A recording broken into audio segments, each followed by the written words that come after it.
Mesdames, Messieurs, peuple congolais, chers membres de la diaspora, chers nouveaux arrivants, je vous informe que ce qui se passe dans notre pays, le Congo-Brazzaville, sous la dictature au crépuscule du Néron tropical, l'orgue des bords de la Lima, Denis Sassou Nguesso, est à la fois drôle, rude, révoltant et passionnant.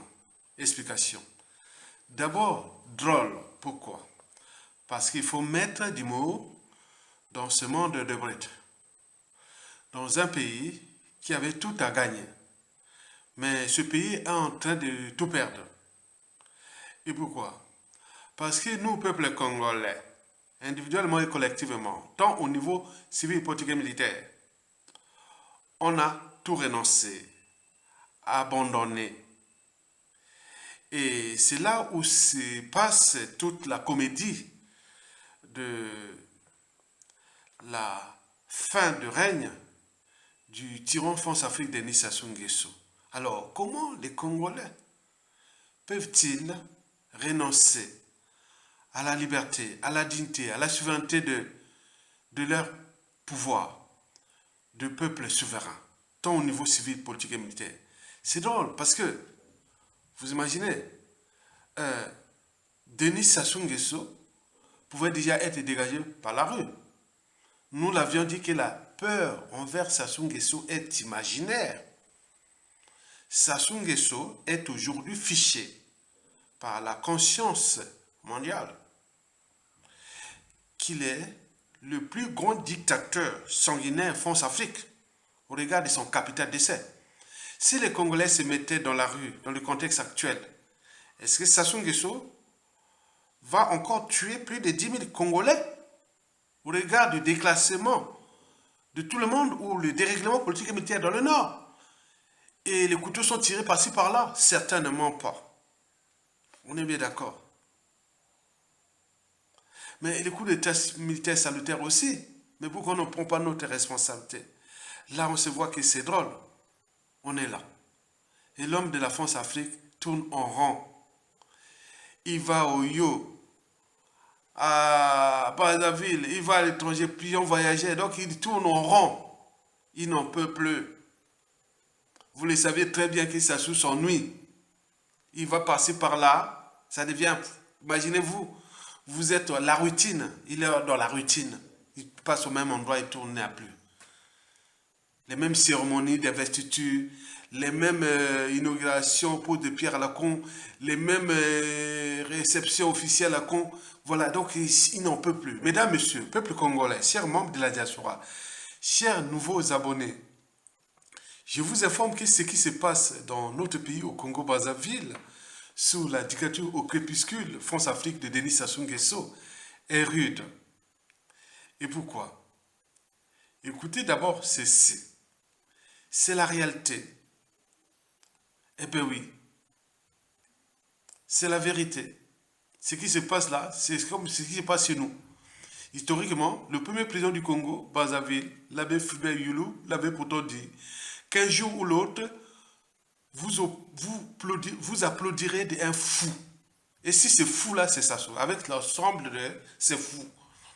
Parce que dans toute organisation, qu'elle soit État, entreprise ou association, lorsqu'il y a un dysfonctionnement, c'est celui qui a la tête qui en est responsable. Le poisson pourrit toujours par la tête. Donc la chaîne de responsabilité. Et donc si vous êtes là, vous allez laisser votre cerveau dirigé par un fou. La suite, on la connaît. Sassou Nguesso, c'est un fou. Si vous allez dans les institutions de Sassou Nguesso, par translation, vous êtes un fou. Vous, Sassou, c'est un fou. Vous allez dans son pouvoir là, vous êtes un fou. Le gouvernement et tout ça, les sinistres de Sassou Nguesso là, tout ce monde là, ce sont des fous, des folles.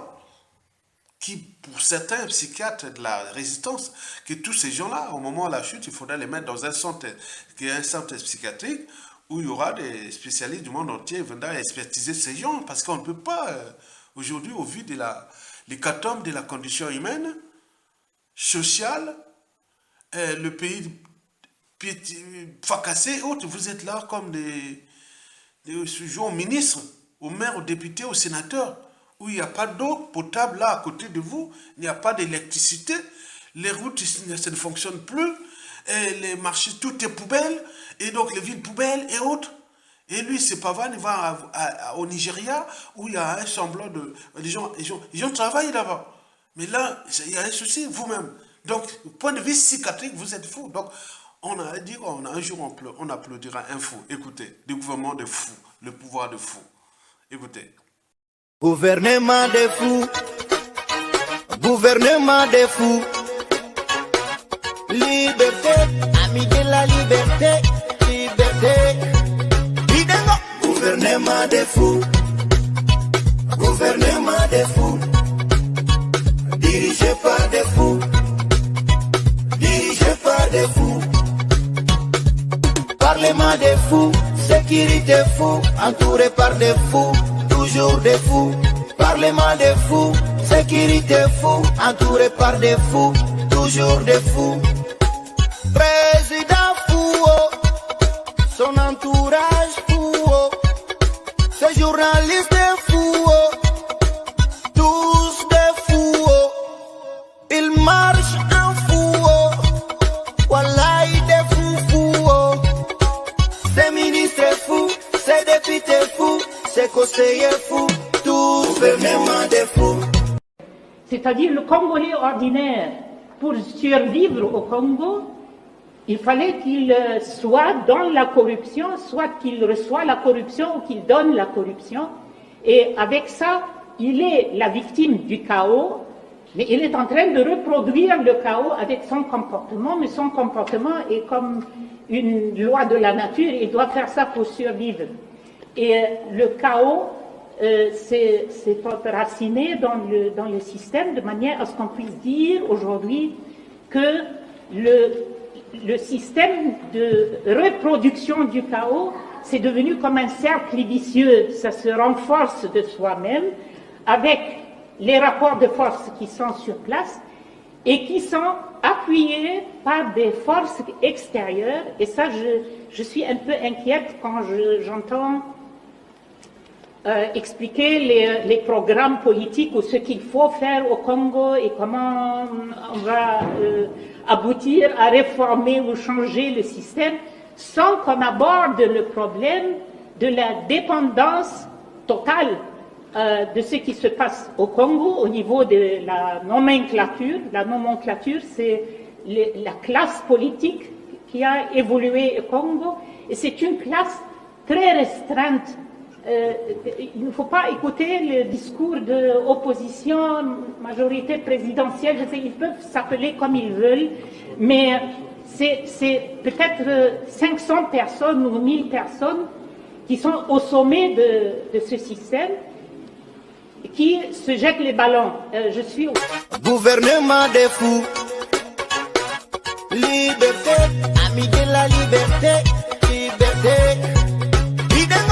Gouvernement des fous, gouvernement des fous, dirigé par des fous, dirigé par des fous.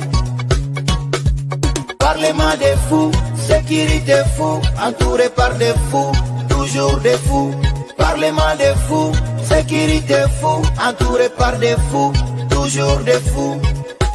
Président fou, son entourage fou, ces journalistes fous, tous des fous, ils marchent en fou, wallahi des fous, ces ministres fous, ces députés fous, ces conseillers fous, tout gouvernement des fous.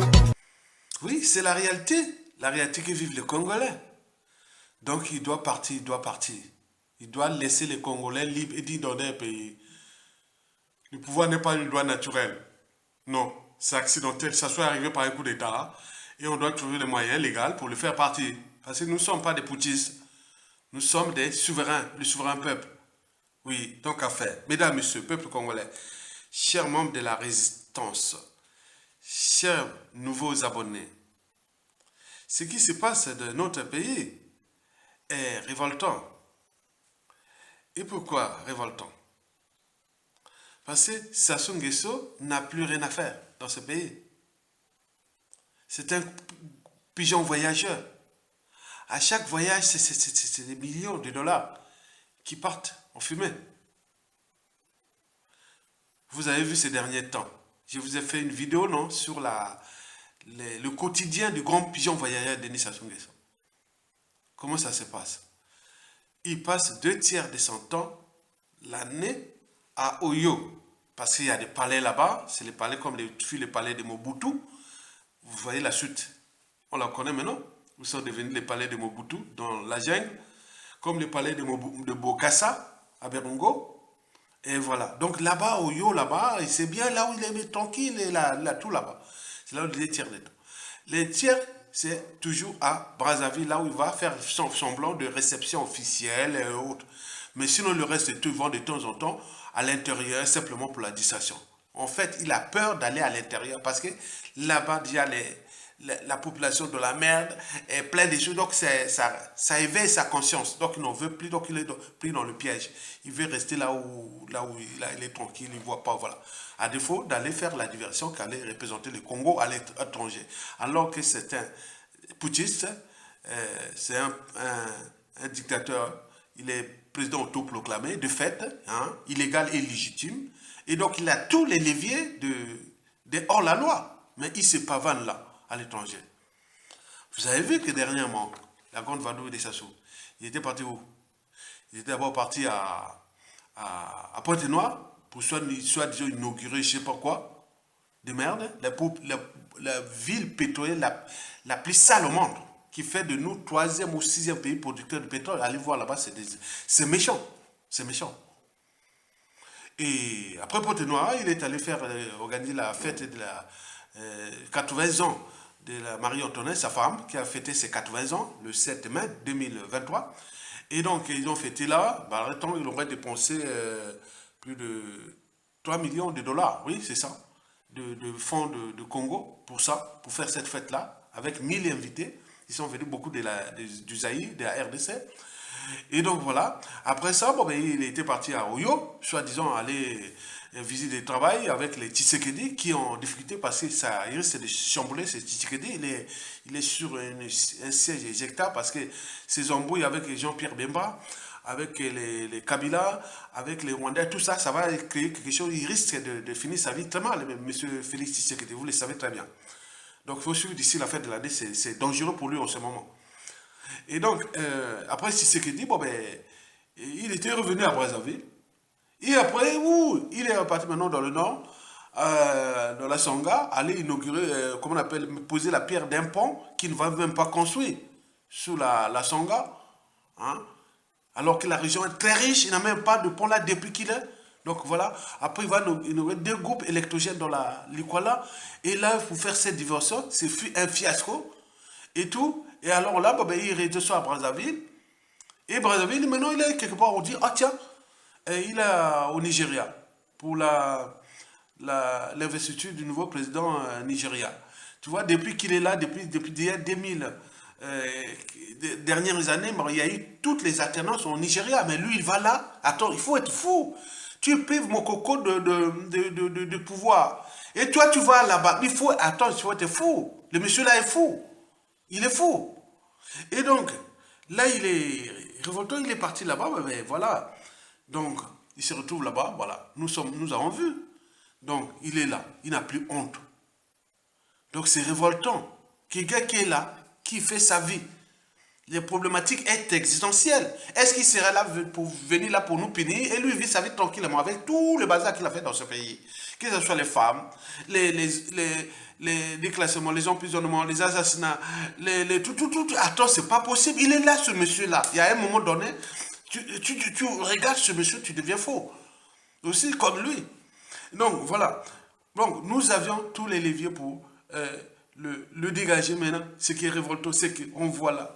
Il essaie de partir sans être humilié ni jugé, comme la plupart des dictateurs. Et laisser son clan et autres les défis permanents, la permanence d'état de crise et tout ce qui va arriver. C'est terrible, c'est vraiment, attends, c'est révoltant. Il est là. Mesdames, Messieurs, peuple congolais, chers membres de la diaspora, chers résistants, chers nouveaux abonnés, ce qui se passe dans notre pays, au Congo-Brazzaville, est passionnant. Parce que bon, toute dictature a toujours des vies limitées. Oui, le contexte est bon. Il y a risque de quelque chose qui va se passer au Congo-Brazzaville, on le sait. Congo-Brazzaville, je voyais toute la sous-région France-Afrique est sous tension. Au Gabon, au Cameroun, au Congo-Brazzaville, en RDC, c'est chamblé. Il y a quelque chose qui va se déclencher comme ça déjà. Les prémices de quelque chose qui va se passer en RDC. Au Congo, et le Congo-Brazzaville aussi, on guet-apens. N'oublions pas ce qui va peut-être se passer au Gabon, n'oublions pas aussi au Cameroun. Donc cette zone est sous tension. La zone la plus riche du continent, l'Afrique centrale. Je vous dis que premier rang africain de vos réseaux forestiers. Premier rang africain des réseaux hydrauliques. Premier rang africain des réseaux du pétrole.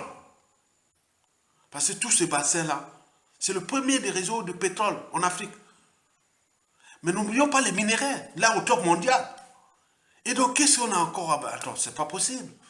Et donc là, le contexte est bon. Sassou est grillé, il est vomi. Il va passer par là, on se moque de lui. Mais lui, comme il est né avant la honte, le déshonneur, l'indignité et autres, qu'est-ce que ça peut faire? Mais il oublie, ce qu'il oublie, que ça nuit gravement à l'image d'un peuple. Et pourquoi peut-être encore? Tokolonga, likez, partagez, soutenez la résistance et à bientôt. Tokolonga, on va gagner. Merci.